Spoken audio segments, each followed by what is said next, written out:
Dans cette séquence, je vais aborder avec vous la notion de légende dynamique.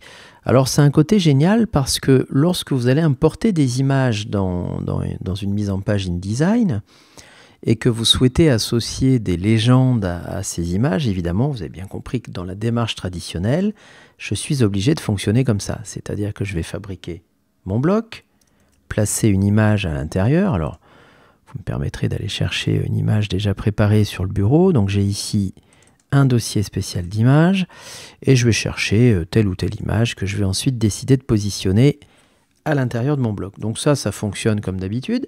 Et si je souhaite ajouter une légende à côté de cette image-là, je n'ai pas d'autre solution pour le moment que de créer un bloc spécifique dans lequel je vais rajouter mon petit commentaire crevette à la vietnamienne. J'espère ne pas faire de faute, vous me pardonnerez. Voilà, et j'obtiens effectivement la légende qui va avec l'image. Donc ça, c'est compliqué parce qu'il faut le faire pour chaque image, et vous imaginez que le temps passé va être étendu. Alors, la légende dynamique, c'est une fonction qui existe depuis un certain temps quand même dans InDesign, mais qui permet tout simplement de récupérer automatiquement des légendes associées à des images. Alors, je dois être honnête avec vous, ça ne se fait pas tout seul. Il y a un petit travail préparatoire à envisager d'abord dans Bridge. Alors, Bridge, j'aimerais vous le rappeler, est un logiciel qui fait partie de la suite Adobe. Alors, c'est un petit peu le mal-aimé de la suite Adobe, parce que souvent, j'entends dire, aussi bien chez les clients qu'en formation, « Ah bah oui, je sais ce que c'est, mais enfin, je l'ai vu, mais je ne sais pas trop à quoi ça sert. » Ou « Une fois, je l'ai ouvert, mais je n'ai pas trop compris ce que je pouvais en faire. » Enfin, on a bien compris que ce n'était pas toujours le logiciel le plus connu dans la suite Adobe. Et pour le coup, il est génial parce qu'il va me permettre tout simplement d'associer des métadonnées à des visuels. Alors, une fois que j'ai lancé Bridge et que je me mets en mode dossier ici, je vais évidemment pouvoir accéder à tout ce que je vois sur le bureau de mon PC ou de mon Mac, et en particulier un dossier que j'ai préparé ici qui s'appelle Légende dynamique. Alors, parmi les petites particularités, c'est la possibilité d'avoir un affichage de grande qualité sur les visuels, ce qui est impossible à obtenir ailleurs. Je vais pouvoir cliquer sur chaque image, obtenir plein d'informations sur la qualité de l'image, sa résolution, son format, etc., etc., sa date de création, son mode colorimétrique. Enfin, toutes ces infos-là peuvent être utiles si j'ai besoin de les traiter derrière. Et au-delà de ça, si je fais un petit peu de recherche à l'intérieur des différentes lignes, j'ai aussi une partie qui s'appelle IPTC Core. Alors les champs IPTC Core, ça veut dire quoi? Ce sont des champs qui grosso modo contiennent des métadonnées qui vont s'intégrer en quelque sorte dans les fichiers que je vais intégrer dans InDesign derrière. Alors parmi ces champs, il y a notamment le créateur, le site internet s'il y en avait un, la description. Alors oui, ici dans chaque image, je me suis permis de déjà rentrer une description puisque vous avez naturellement accès à la saisie. Donc vous voyez, je me suis permis de mettre des petites descriptions un petit peu adaptées à chaque image. Donc ça sous-entend que vous devez le faire au préalable. Au-delà de ça, l'auteur de la description qui est votre serviteur ici. Et en dessous, un petit peu plus bas, j'ai également rajouté ici dans les copyrights, formation et les formes, droits réservés par exemple, en précisant ici pourquoi pas que cette image est libre de droit, domaine public, indéterminé ou soumise à copyright, ce qui fait qu'elle sera forcément catégoriée comme telle dans les moteurs de recherche qui respectent la législation. Voilà, donc je me retrouve un petit peu dans la situation d'avoir finalement de mon côté, moi, mis en place un certain nombre de données autour des images. Alors si je souhaite avoir un mot-clé ou un mot commun à toutes les images, avec la touche Shift de mon clavier ou CTRL-A, commande A, je sélectionne toutes les images. Et vous voyez qu'ici, il est possible pour moi de rajouter par exemple ici dans Créateur et les formes par exemple. Et cette notion étant validée, elle est maintenant validée sur l'ensemble des images. Vous voyez, quand je peux faire ce qu'on appelle du renommage global. Bien, vous avez compris que les champs IPTC Core dans Bridge m'ont permis d'attribuer des métadonnées à mes images. Et ces images-là, évidemment, à un moment donné, je vais décider de les importer dans InDesign pour générer ensuite des légendes dynamiques. Alors, le plus dur est fait, je dirais, puisque maintenant, je n'ai plus qu'à retourner dans InDesign, importer mes visuels comme vous avez appris à le faire dans les séquences précédentes. Donc j'aimerais vous rappeler que si j'appuie sur la touche flèche de direction de droite de mon clavier, flèche de direction du haut de mon clavier, je vais pouvoir comme ceci générer un certain nombre de blocs.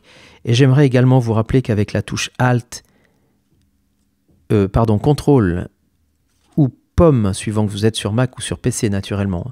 Donc ici, comme je suis sur Mac, je vais faire Pomme plus flèche de direction du haut. Et vous voyez que mes espaces augmentent. Pourquoi je fais ça? Eh bien tout simplement parce que j'aimerais avoir un petit peu d'espace pour envisager la place pour mes légendes qui vont arriver après. Oui, donc j'anticipe tout ça parce que ça me paraît tout simplement plus confortable de le faire maintenant. Et donc je prévois ici un peu d'espace pour les éventuels copyrights que je vais mettre à droite et de l'espace pour les légendes que je vais mettre en dessous. Donc tout ça, vous devez naturellement l'anticiper. Voilà, je n'ai plus qu'à importer mes images dans mes blocs. Donc je clique à l'extérieur de mes blocs, j'importe toutes mes images à l'intérieur de ces 9 blocs. Donc à moi d'aller chercher le nombre d'images dont j'ai besoin. Donc il m'en faut 9. Je vais donc en chercher 9. 1, 2, 3, 4, 5, 6, 7, 8, 9. J'ouvre et je vais tranquillement placer mes images. Vous n'oubliez pas qu'avec les flèches de direction, vous pouvez évidemment naviguer, choisir les images que vous souhaitez placer, et ce, progressivement dans les blocs attribués. Voilà, un petit ralentissement ici, mais ça n'est pas très grave. Donc je vais tout simplement poser mes images dans mes blocs pour obtenir enfin ceci. Alors, on ne revient pas sur les ajustements automatiques d'images, mais le raccourci ici, commande, Alt, Shift, C ou bien CTRL, Alt, Shift, C si je travaille sur PC, me permettent un ajustement des images. Et bien évidemment, en y rajoutant l'ajustement automatique ici, je sais qu'avec l'outil d'espace, qui a été vu aussi dans des séquences précédentes, me permettra de jouer sur la valeur de mes blocs, la dimension de mes blocs, aussi bien dans le sens de la largeur que dans le sens de la hauteur. Alors évidemment, soyez prudents, gardez toujours en tête le fait que mes légendes vont prendre un peu d'espace et qu'il faut un minimum de largeur pour que je puisse faire rentrer les terminologies ou les termes en tout cas de légendes qui m'intéressent. Voilà, mes blocs sont placés, mes espaces sont à disposition pour placer mes légendes, et bien maintenant, je n'ai plus qu'à sélectionner mes blocs.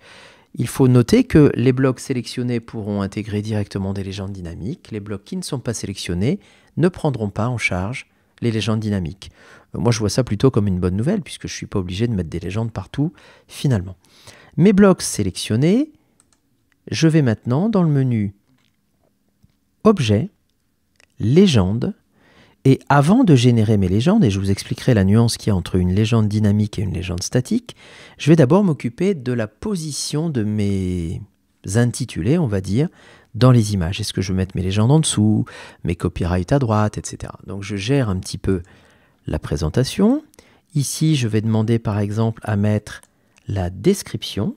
Alors, le seul petit inconvénient, c'est que l'ordre dans lequel les métadonnées s'affichent dans Bridge ne correspond pas à l'ordre que vous avez ici. Donc ça peut vous perturber, on va dire, un petit peu. Mais oui, je retrouve ici le copyright. Je cherche la description qui est ici.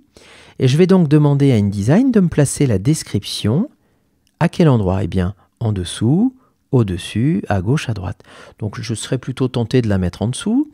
Je peux même rajouter ici un texte, voire un symbole de copyright, un petit commentaire, et les formes, tiret, et puis le nom de ma légende. Ici, le décalage correspond simplement à la position de la légende par rapport à l'image. Sous-entendu, si je fais un petit décalage, je prends moins le risque d'avoir une légende qui se colle à l'image, c'est peut-être plus prudent. Et je pourrais également associer un style à cette légende pour agrémenter la présentation. Alors là, je vous propose de le faire rapidement. On va l'appeler légende.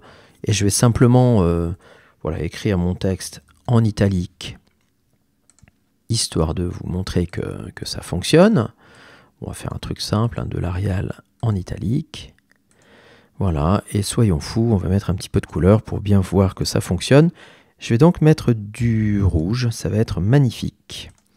Voilà, j'ai donc un style de légende associé à ma légende de description. Je n'ai pas fait de calque, mais j'aurais pu tout à fait envisager poser ma légende sur un calque spécifique, ce qui me permettrait tout simplement dans la foulée de dire j'affiche ou je n'affiche pas mes légendes suivant mes besoins. Et enfin, quant à cette option-là, moi je vous invite à ne pas la cocher puisqu'elle m'obligera, entre guillemets, à associer, à grouper la légende avec l'image. C'est intéressant si vous avez besoin de bouger la légende et l'image ensemble, mais c'est plutôt limitatif si vous souhaitez utiliser les légendes et les images séparément. Voilà, donc ce n'est pas obligatoire de cocher ce truc-là. Je vais donc valider pour le moment, et rien ne se passe, mais ça c'est normal, puisque je n'ai fait que régler le format de la légende. Donc pour aller au bout de la démarche, je retourne dans le menu Objet, faites attention à ce que vos blocs soient toujours sélectionnés, et dans le menu Objet, vous allez tout simplement dans Légende, générer une légende. Alors, la précision que je dois vous donner maintenant concerne la différence qu'il y a entre une légende dynamique et une légende statique. Pour la petite histoire, une légende statique est fixe, comme son nom l'indique, et en cas de correction de la métadonnée dans Bridge, il n'y aura pas de possibilité de faire une mise à jour dans InDesign. Ça, c'est intéressant quand vous souhaitez fixer les choses et que vous n'avez pas envie de bénéficier des corrections s'il s'agit de références ou voilà. La légende dynamique, par contre, me proposera une mise à jour dans InDesign s'il y a une correction dans Bridge. Alors, c'est à vous de décider naturellement si vous souhaitez qu'il y ait des mises à jour. Cette mise à jour ne sera jamais imposée, elle sera simplement proposée. Alors, on va faire quelques tests tout à l'heure sur le copyright, mais j'ai un deuxième élément à vous annoncer, c'est que la légende dynamique, si elle est trop longue, on peut imaginer une légende un peu longue, a parfois tendance à mal s'écrire si le bloc n'est pas suffisamment grand. Donc je serais assez tenté de vous dire que c'est tellement rapide d'appliquer une légende que vous pouvez passer en mode statique, voir ce que ça donne. Donc voilà le résultat, vous voyez que ça se présente plutôt pas mal. Vous avez compris que le style que j'ai choisi a été appliqué et que naturellement, eh bien, toutes mes légendes sont arrivées directement en dessous de mes images comme je l'avais demandé et le style est appliqué. Alors, je vous propose d'aller un petit peu plus loin, c'est-à-dire de rajouter maintenant le copyright sur ces parties où en général on s'attend à aller voir. Je resélectionne donc l'ensemble, je retourne dans le menu Objet légende, format de légende. Je me permets de vous faire remarquer au passage que j'aurais pu rajouter ici une légende complémentaire ou une métadonnée complémentaire et le faire en une fois. Mais ça me permet, sur le plan pédagogique, de vous montrer les choses par étapes. Et donc ici, dans un deuxième temps, je vais m'occuper du copyright. Le plus dur, finalement, c'est de retrouver l'élément. Tiens, soyons fous, on va, pourquoi pas, rajouter un petit symbole de type symbole de copyright. Et on va le mettre, cette fois-ci, à droite de l'image. Bon, je ne vais pas forcément utiliser de style pour ça. Qu'est-ce que j'aurais pu oublier? Rien de spécial. Je valide. Et naturellement, il ne me reste plus qu'à générer la légende dans légende toujours. Et cette fois-ci, je vous propose d'essayer la légende dynamique. Donc voilà ce que ça donne. Et vous voyez que ça confirme ce que je vous disais tout à l'heure. Le petit problème, entre guillemets, de la légende dynamique, c'est que si ça ne rentre pas, le texte va être serré et InDesign va se débrouiller pour que ça rentre. Alors ça peut avoir des conséquences un petit peu délicates sur le plan de la lisibilité. Là ça passe juste, mais vous avez bien compris que le texte était quand même relativement serré. Alors puisque c'est dynamique, profitons-en. Moi j'ai envie de faire finalement une petite correction. Je vais enlever formation et les formes et je vais juste garder les formes droit réservé. Comme ça je vais en plus gagner de la place. Vous voyez que le symbole du copyright s'est bien placé là où je l'avais demandé en début. Alors comment faire pour corriger mes descriptions de copyright? Eh bien tout simplement en retournant dans Bridge, en retournant sur une sélection globale de type CTRL-A, commande A, je vais pouvoir sélectionner toutes mes images, effectuer mon correctif directement au niveau du champ de copyright. Alors là il me dit des petites choses, c'est pas très grave, qui n'ont rien à voir. Et je vais tout simplement effacer formation et garder le reste. Je n'oublie pas de valider par le biais de la petite coche ici de validation pour appliquer. Voilà. Donc vous voyez que je n'ai pas fait grand-chose, hein. J'ai simplement supprimé un mot de l'intitulé. Je retourne dans InDesign et là je voulais vous faire constater qu'il y avait des petits points d'exclamation qui se sont posés au niveau de mes blocs. Alors ça veut dire quoi?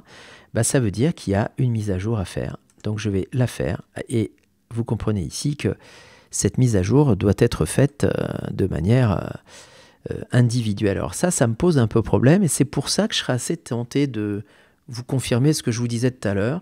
C'est tellement facile d'intégrer une légende à partir du moment où elle existe dans Bridge que j'ai aussi vite fait de recréer mes légendes directement à la place de la légende existante. Mais vous voyez que le mot formation a bien été supprimé du copyright. Donc voilà en quelque sorte une technique que je trouve assez abordable en tout cas et qui me permet de gagner un temps impressionnant sur la gestion des intitulés d'images, légendes, copyright, etc. Donc pour cela, assurez-vous que dans votre suite Adobe, Bridge soit bien installé. Dans le cas contraire, il faudra évidemment réinstaller cette partie de la suite pour pouvoir bénéficier de ces avantages, donc la gestion des métadonnées en l'occurrence, pour une génération des légendes dynamiques automatiques.